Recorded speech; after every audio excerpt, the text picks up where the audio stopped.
Hello everyone, I'm Nicole and I'm going to be talking to you for the next few minutes about influence in nursing. Influence in nursing is really important for the growth in healthcare and the ability to improve quality care standards as in direct and indirect patient care, as well as improve the overall quality of life for our patients. Influence is particularly about building relationships. It's not all about power or a title. So you want to seek ways to serve others around you. A leadership title itself does not make you a person of influence. The only way to really gain that positive influence is by serving others, breathing life into others, and building relationships, which can sometimes take a lot of time.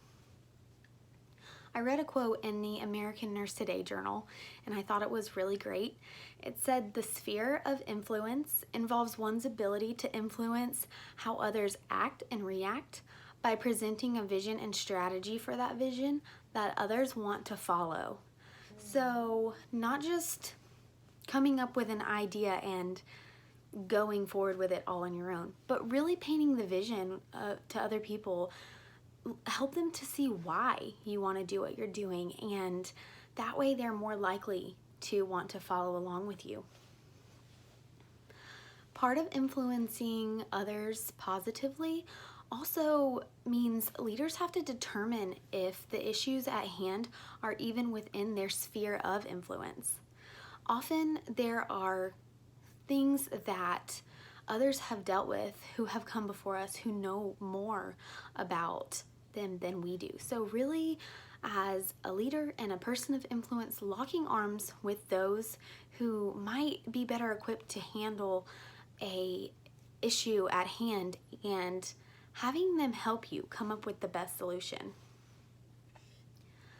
So to become influential as a nurse, it's important to have experience, to really expand your skill set. You want to always be looking for more opportunities to grow. You want to establish yourself and your voice. You want people to know who you are and respect you even before a leadership title comes. You want to expand your network. The more people you build relationships with, the more you can create a shared accountability. So when issues and ideas and solutions are being brought up, you have a group of people that you're working with who you trust and they trust you. And we always say two heads are better than one, right? So you never want an idea or a solution or a big goal to rest solely in your hands. It's always better whenever we have people working with us. Most often, those who do have the most influence are leaders already. So influence can be positive or negative, and especially when in leadership roles, a key factor in positive influence is communication. You want people to follow along with your ideas, but you also need to be open to new ideas and be able to compromise and come up with solutions together as long as it's in the best interest of those being affected. And gaining people's trust is so important so that if you do disagree and you're in a position where you have to make a hard decision that maybe others don't 100% agree with, they at least trust you enough to help you successfully go forward with whatever the goal is that you're trying to reach. Empowering others is another key factor, and it greatly contributes to positive influence.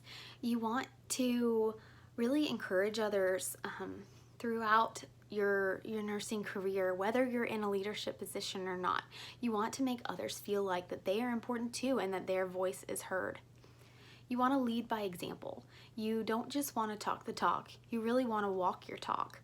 You want to go above and beyond and be involved in your community. You're not only influencing those that you work with directly, but you're influencing those outside of your workspace. So it really kind of creates a positive domino effect over time to help people, whether it's your coworkers or it's the patients, become their best selves and are able to heal and prevent illness in the future and all of these things.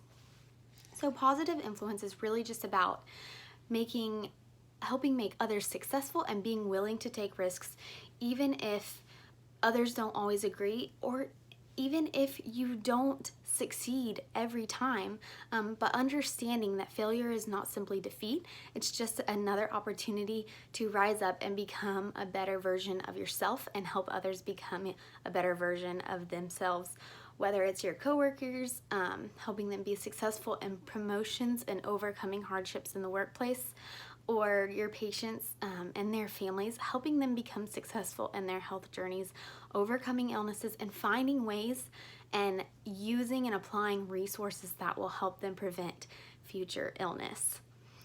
So I hope that you all enjoyed this. Thank you for listening.